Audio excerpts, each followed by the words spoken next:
Bom dia, irmãos e irmãs, a graça e a paz da parte do nosso Senhor Jesus. Felizes por estarmos mais uma vez reunidos na casa do Senhor, num domingo tão bonito, não é verdade? Falando com o pastor Eduardo, nosso coração se enche de alegria também, pelo fato de saber que nosso ministério infantil também, as suas classinhas estão cheias de nossas crianças, né?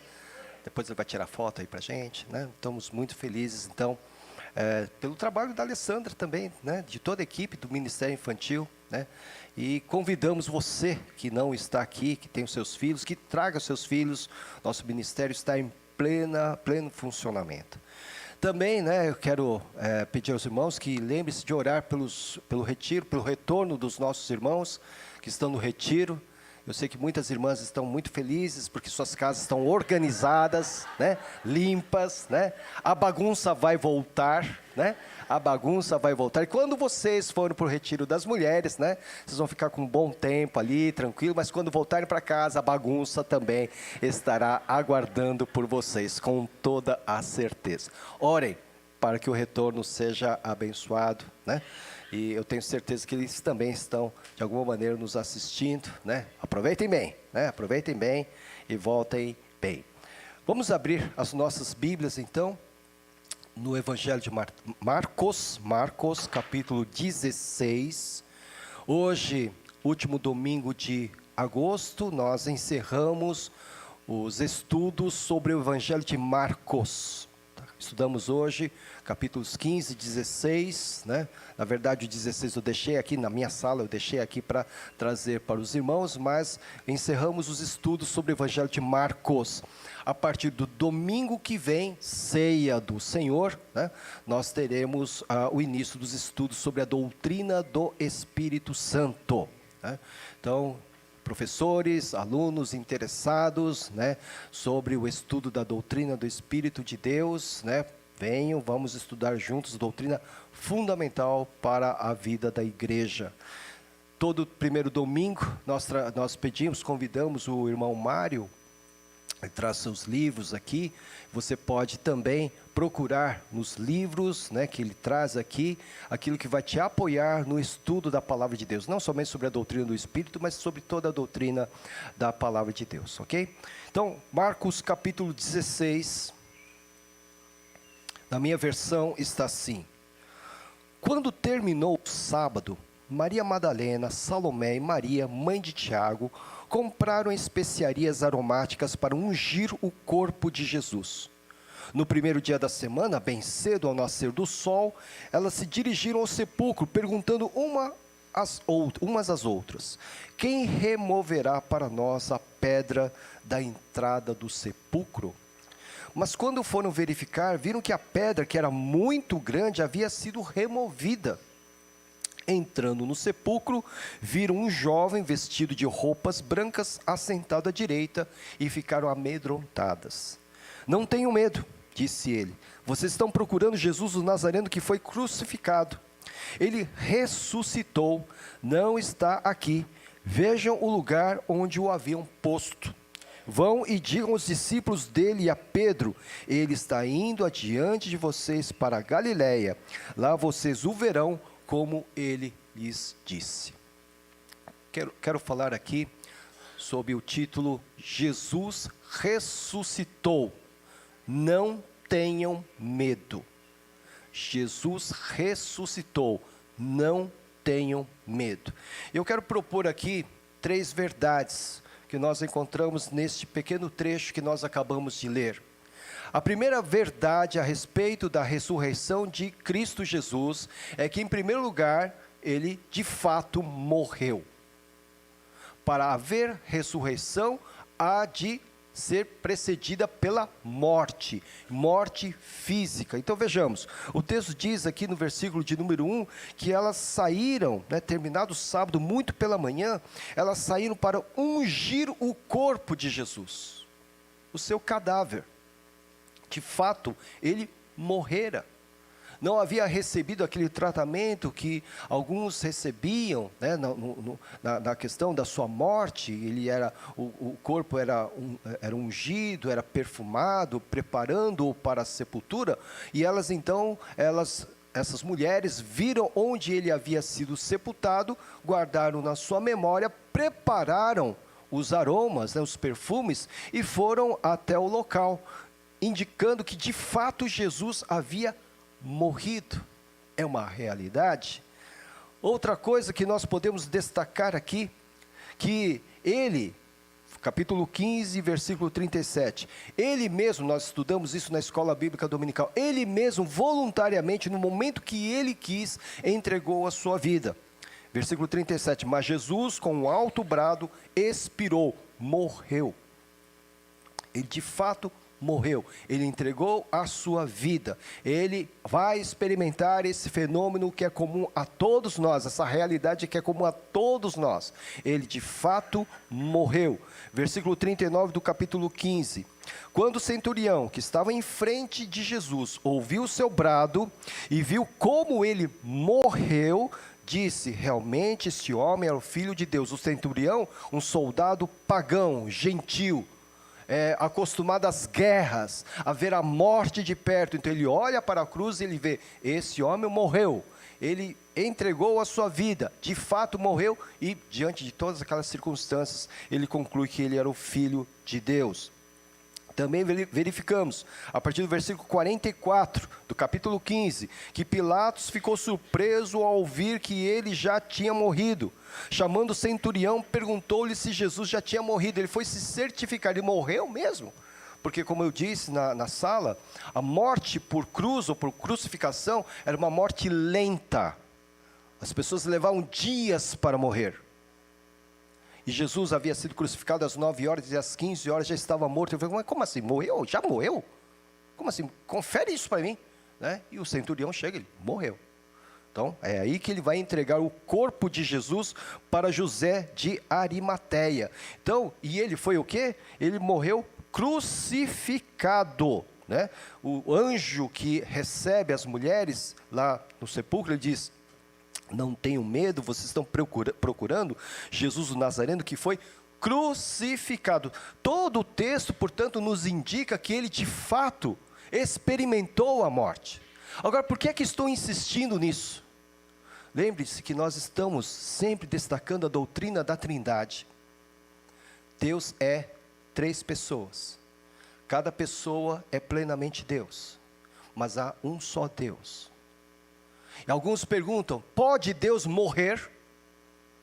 Se é Deus, como pode passar pela experiência humana da morte? É uma das perguntas que cai nos concílios examinatórios para candidatos ao ministério pastoral. Pergunta-se ao candidato, Jesus é Deus? Ele diz, sim, Jesus é Deus. Verdade. Jesus morreu? Sim, Jesus morreu. Pode Deus morrer? E aí então o candidato fica perdido. Deus pode morrer? Deus não é eterno? Não é imortal? Como pode ele morrer?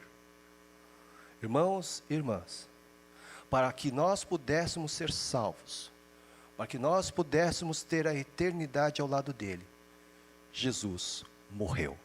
Deus morreu. E morreu por mim e por você.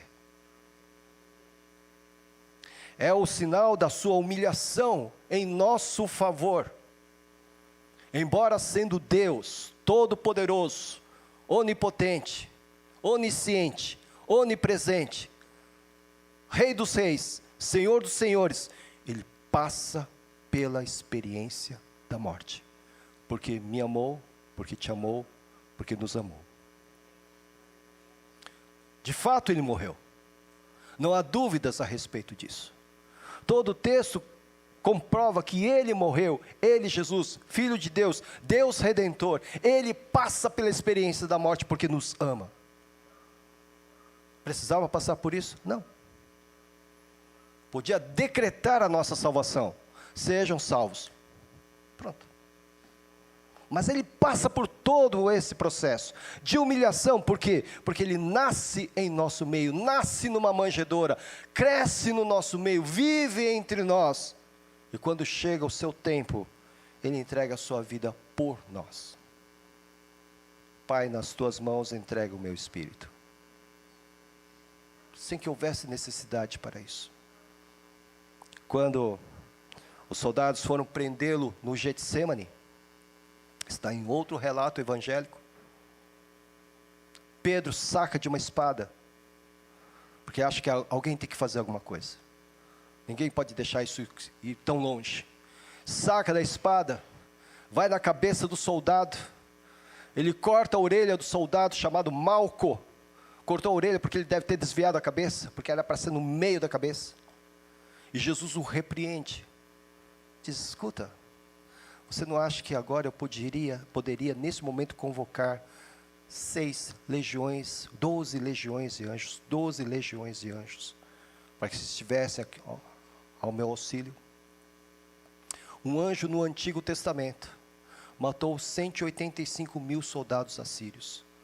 12 legiões representariam cerca de 24 mil anjos, que estavam preparados para qualquer eventualidade no Getsêmani. Ele podia ter fugido dessa situação, mas não fez.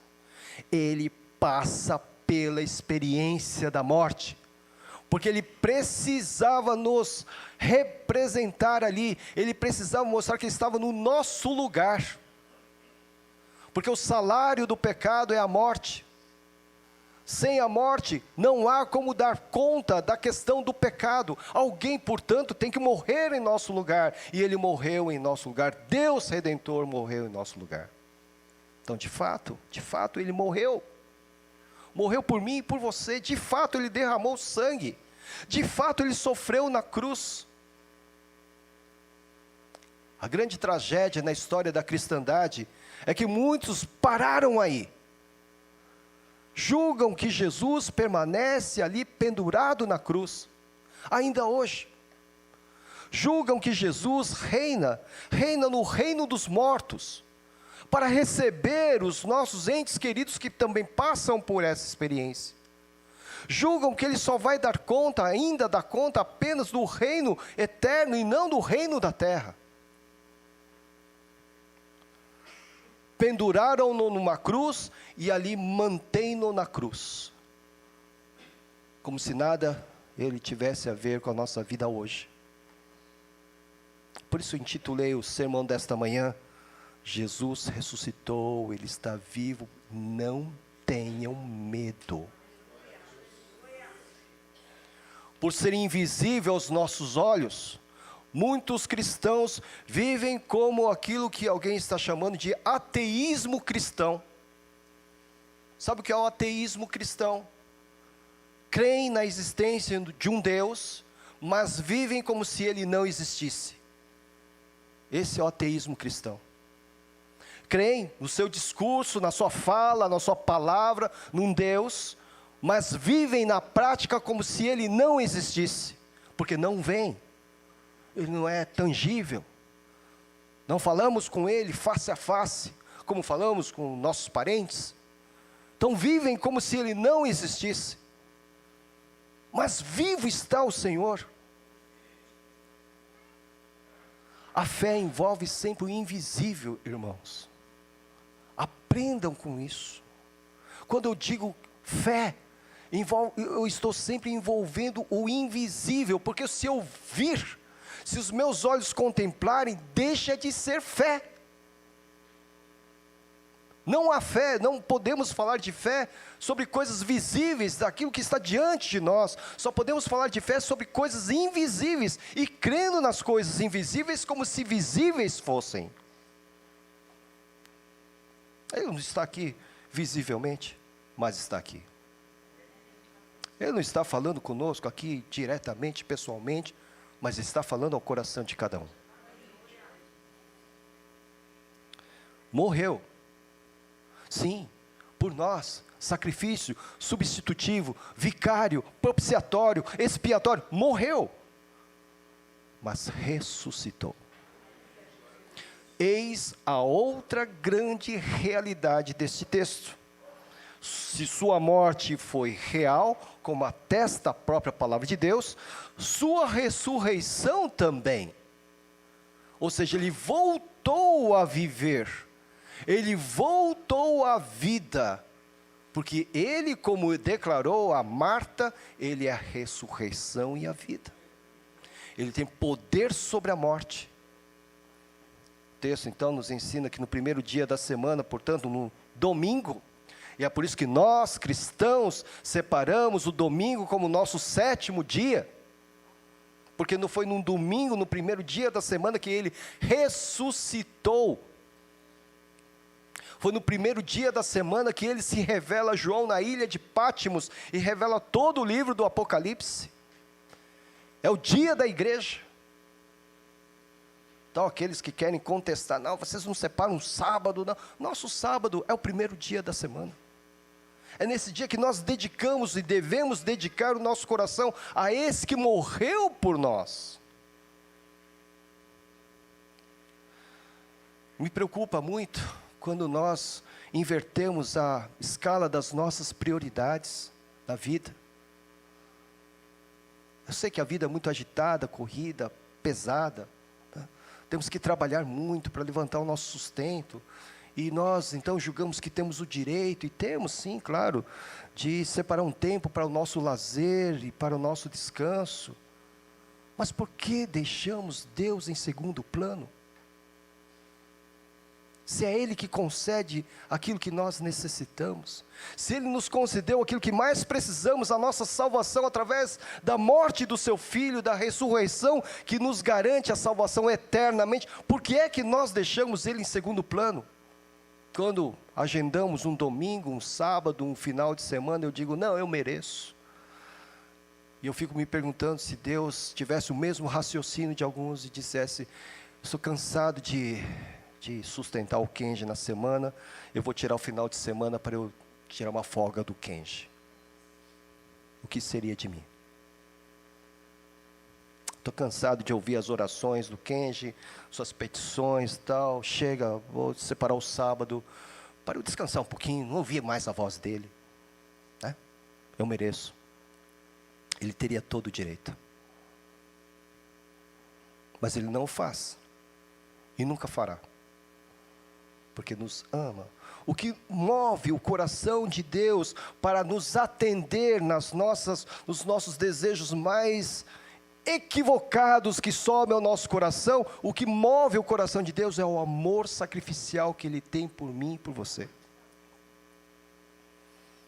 E aí eu abro o parênteses, será que isso não é motivo suficiente para eu repensar a minha agenda?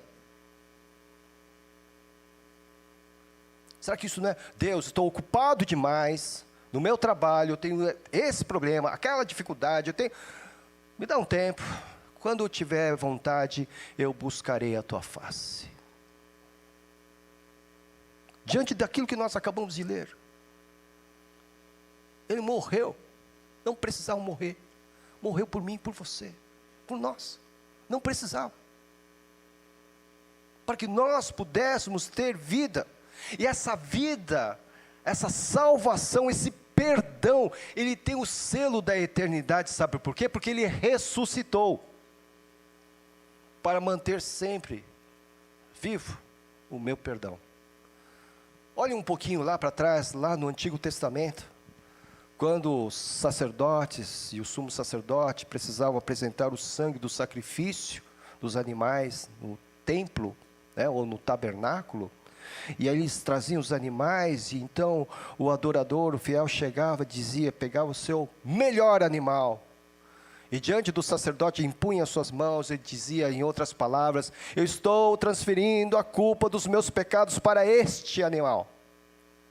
E a partir da morte deste animal, do sacrifício deste animal, o meu pecado é coberto pelo sangue desse sacrifício. Beleza? Tudo acertado naquele dia. Mas no dia seguinte ele pecava de novo. E tinha que se acertar de novo.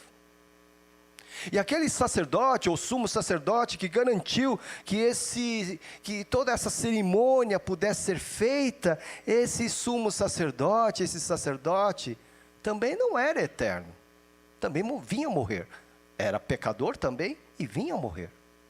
Então não tinha, essa prática toda tinha prazo de validade.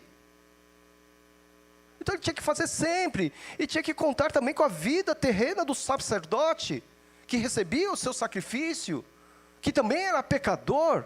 Então tudo era transitório, tudo era temporário, mas eles estavam sempre olhando para frente. Veja o que eu falei do invisível, sempre confiando que algo superior haveria de substituir isso que era temporário. E na plenitude dos tempos, veio aquilo que substituiu, aquele que substituiu. Não sendo apenas o nosso grande sumo sacerdote, Jesus, mas sendo também o nosso Cordeiro de Deus que tira o pecado do mundo. Então Jesus é ao mesmo tempo a oferta pelo pecado e aquele que oferece a oferta a Deus. Ao mesmo tempo ele é o sacrifício e ao mesmo tempo ele é o sumo sacerdote. Nós não podemos deixar isso de lado. Sua ressurreição, portanto, foi real, primeiro dia da semana. E a sua ressurreição, sem dúvida nenhuma, envolve o grande poder de Deus. As mulheres chegam ali e se perguntam: meu Deus, quem é que vai remover aquela pedra? O sepulcro foi aberto, era um sepulcro que ninguém tinha usado antes. O corpo de Jesus foi depositado lá. Rolaram uma grande pedra na entrada do sepulcro, e elas estão chegando ali de madrugada, e quem é que vai nos ajudar com aquela pedra? Estamos com as coisas aqui, mas quem é que vai ajudar? Né? Estão chegando, estão se aproximando, estão se preocupadas. E vamos nos lembrar que o poder romano destacou soldados para defender, proteger o sepulcro. Então elas teriam dois problemas: primeiro, convencer os soldados para que deixassem elas chegar, e depois convencê-los a ajudá-las a remover a pedra. É um grande desafio. Mas quando elas chegam lá, viram que a pedra, que era muito grande, havia sido removida. E aí então elas entram no sepulcro, uma caverna, uma pequena caverna. Elas entram no sepulcro e encontram este anjo, um jovem vestido de roupas brancas, assentado à direita de onde havia sido depositado o corpo de Jesus. Então veja, tudo prova de que ele, de fato, havia ressuscitado. Nas próprias palavras do anjo: não tenham medo. Ele sabe quem elas estão procurando. Vocês estão procurando Jesus, o Nazareno, que foi crucificado, que foi morto. Passado, verbo no passado. Ele ressuscitou. Verbo no presente. Não está aqui. Não está no lugar dos mortos. Não está dentro do sepulcro. Não está pendurado na cruz. Por isso nós não abraçamos o crucifixo, abraçamos uma cruz vazia. A cruz é um símbolo do cristianismo, mas a cruz, de fato, tem que ser vazia, porque vivo ele está. É um fato. Ele vai aparecer a várias pessoas naquele momento para comprovar que ele está vivo. É só continuar lendo. Ele diz aqui, versículo 9: quando Jesus ressuscitou, na madrugada do primeiro dia da semana, apareceu primeiramente a Maria Madalena, de quem havia expulsado 7 demônios. Dá para saber por que ela tinha medo da sua morte, não é? Será que eu vou ser assaltada de novo por esses 7 demônios, porque ele não está mais aqui? Será que estou refém dos poderes demoníacos, porque ele não está mais aqui? E você pode entender como é que ecoou na mente da Maria Madalena, quando o anjo diz: não tenha medo, ele ressuscitou, ele está vivo. Ele não vai deixar você na mão. Esses demônios não vão mais te assaltar, porque ele vai estar vivo. Então aparece primeiro a ela. Ela foi e contou aos que com ele tinham estado. Eles estavam lamentando e chorando. Quando ouviram que Jesus estava vivo e fora visto por ela, não creram. Que coisa, homem é tapado mesmo, né? As mulheres creram, né? né? Imediatamente, os homens, vocês que estão nos ouvindo aí pelo retiro, né? Presta atenção aí, né? Elas creram. Depois Jesus apareceu noutra forma a dois deles, os discípulos de Emaús. Lembra deles que eles não reconheceram? Estão voltando para Emaús, para sua aldeia, porque o projeto de Jesus foi por água abaixo. Então, ó, o nosso mestre, nosso líder, morreu, foi crucificado, foi sepultado. O que a gente vai fazer aqui? Vamos embora. Vamos desistir, né? Como muitos fazem. Como muitos dentre nós fazem. Quando as coisas não dão certo, quando as coisas não ocorrem conforme querem nos seus corações, imaginam que Jesus está morto, que Jesus não responde às suas orações porque está crucificado, e desistem, e voltam para suas velhas vidas. Caminho de volta, é um caminho de volta, longo e penoso, mas caminho de volta. Mas ele aparece, ele não, como eu disse em outra oportunidade, Jesus não desiste de nós. E aí ele foi, encontrou-os, estando eles a caminho do campo. Eles voltaram e relataram isso aos outros, mas também nestes eles não creram. Mais tarde Jesus apareceu aos 11. Por que 11? Porque um era o traidor que havia já se matado, né? Enquanto eles comiam, censurou-lhes a incredulidade, porque vocês não creem. Eu estou vivo. Eu estou vivo. Da mesma maneira o Senhor nos critica hoje, quando nós não cremos que Ele está vivo no nosso meio. Quando nós insistimos em tê-lo pendurado na cruz, quando nós insistimos em pensar que Jesus só está cuidando do meu ente querido que morreu, e que não está cuidando de mim agora, aqui e agora. Isso é incredulidade. Então ele apareceu aos 11, censurou-lhes, porque não acreditaram em tudo que tinham visto depois que ele ressuscitou. Irmãos, se nós de fato tivéssemos essa consciência, essa fé, que de fato Jesus vivo está, nossa semana, sua semana, a partir de amanhã, segunda-feira, será diferente. Mas vivemos, como disse, esse ateísmo cristão, declarando no domingo, glória a Deus, e na segunda-feira, vivendo como se ele nunca tivesse existido. De fato, não está mais aqui, não está mais no mundo dos mortos, disse o jovem, o anjo, àquelas mulheres, ele não se encontra no mundo dos mortos. Deus é o Deus de vivos, Deus de Abraão, Isaac e Jacó. Quando ele menciona isso, significa que Abraão, Isaac e Jacó estão vivos, até hoje. Ele não é Deus de mortos. Não é aqueles deuses, não são aqueles deuses da antiguidade, do paganismo, que vivem na região dos mortos, recepcionando os mortos, e tratando apenas com os mortos. Não. Ele é Deus vivo, poderoso, presente, atuante, e que nunca desiste de nós. Sua promessa, portanto, foi cumprida, de forma que com a sua ressurreição, conforme nos ensina o apóstolo Paulo, na sua carta aos Romanos, eu quero ler esse texto, no capítulo 6, ele diz, no versículo 9, pois sabemos que, tendo sido ressuscitado dos mortos, Cristo não pode morrer outra vez. A morte não tem mais domínio sobre ele. Ele não vai morrer outra vez. Ele foi ressuscitado pelo poder de Deus. Então não há por que temer. Por isso o anjo disse às mulheres, ele ressuscitou, não tenham medo. Ele está vivo, está atuante, não tenham medo.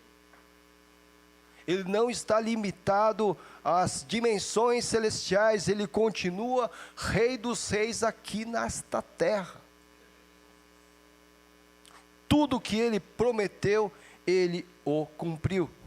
Então, aqui nós lemos que o anjo disse para eles, vão, diga a Pedro, né? vão e digam aos discípulos dele e a Pedro. Por que ele está destacando Pedro? Lembra o que aconteceu com Pedro? Negou a Jesus, né? Então, devia ter um sentimento de culpa pesado no coração de Pedro, que é revelado, inclusive, naquele diálogo que ele teve lá em João, né?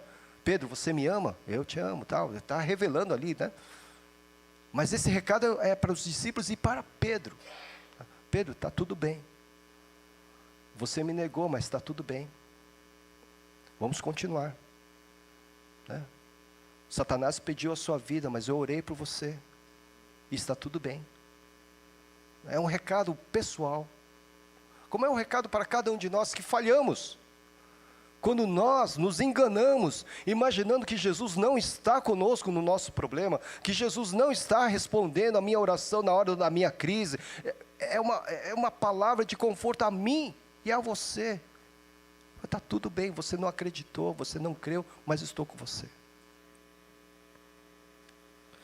Lá vocês o verão, como ele lhes disse. Quando é que Jesus disse isso aos discípulos? Quando ele predisse que o próprio Pedro o negaria. Capítulo 14 de Marcos, a partir do versículo 27, diz assim: disse-lhes Jesus: vocês todos me abandonarão. Isso antes da crucificação, né? Pois está escrito: ferirei o pastor e as ovelhas serão dispersas. Gente, eu não sei você, mas se eu tivesse essa capacidade de ter essa clarividência, de poder de antemão conhecer aqueles que me abandonarão, me trairão, eu não sei como eu lidaria com a pessoa na minha frente. Eu não sei vocês. Essa pessoa vai te prejudicar. Não aconteceu nada ainda, mas você está vendo, né? Você tem essa capacidade, né? Esse dom de Deus. Você olha para a pessoa está ali te abraçando, chorando com você, tal, mas você sabe que no futuro muito breve, essa pessoa vai ser a causa de um grande dano na sua vida. Como é que você reagiria com ela? Eu vou matar o mal pela raiz, né? Então, já, né? Ou trataria com misericórdia, com compreensão, com paciência. Olha aqui, ó. Jesus sabia que todos eles haveriam de abandoná-lo. Um haveria de traí-lo e os demais, pernas para que te quero. Ferirei o pastor e as ovelhas serão dispersas. Mas, versículo 28, depois de ressuscitar, irei adiante de vocês para a Galiléia.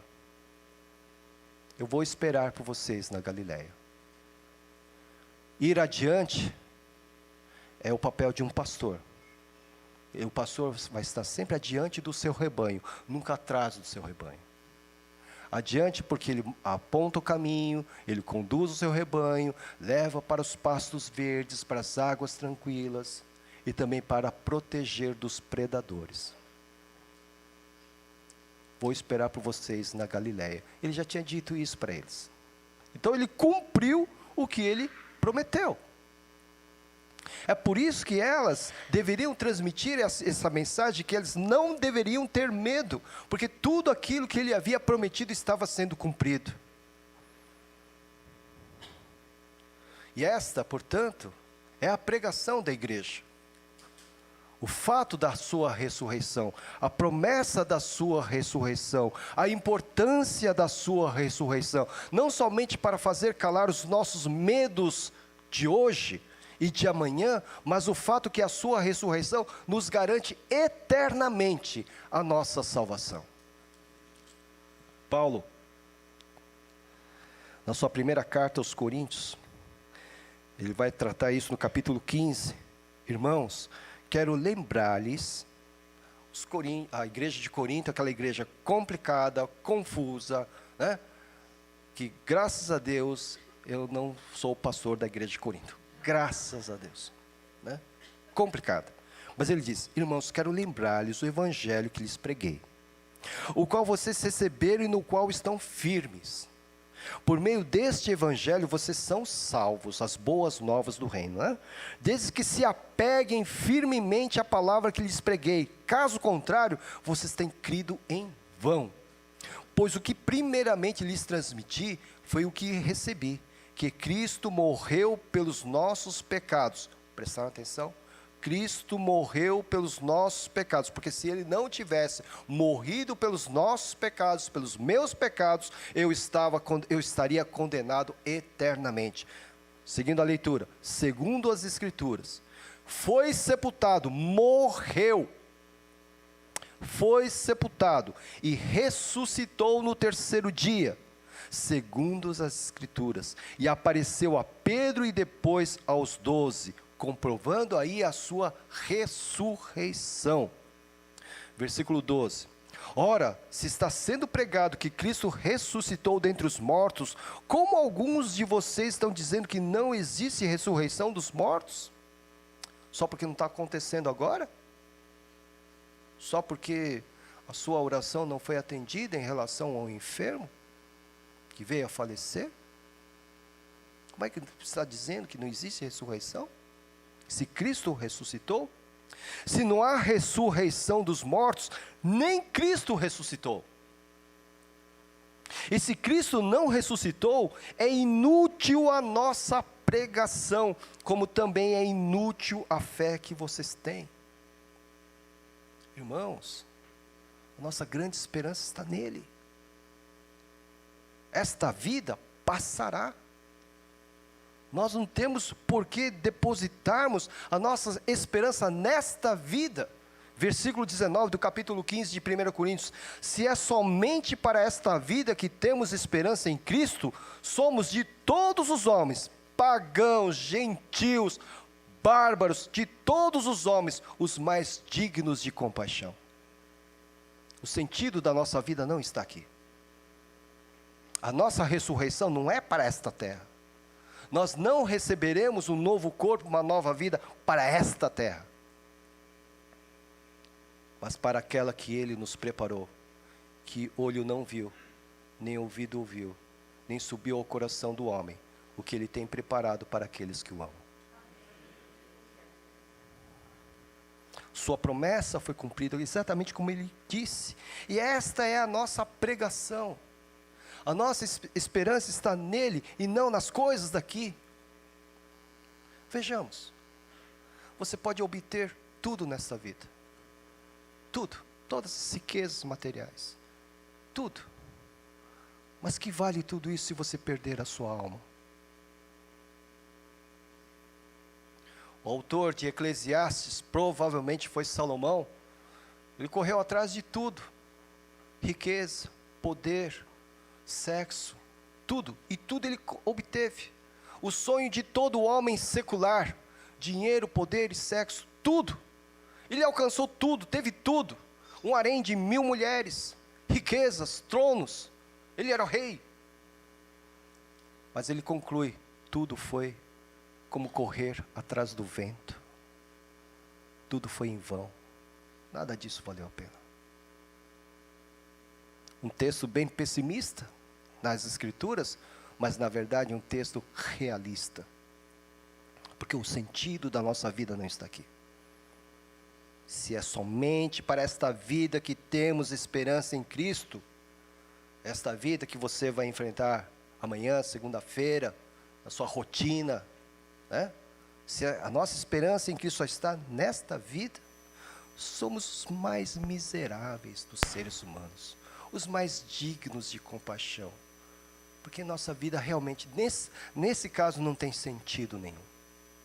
Mas se a nossa vida encontra sentido ao contemplarmos o nosso horizonte, indo na direção daquele que ressurreto é, ressurreto foi, Rei dos reis, Senhor dos senhores, que nos aguarda de braços abertos, mas não somente lá, mas porque está ao meu lado aqui hoje, garantindo que essa caminhada seja de fato realizada.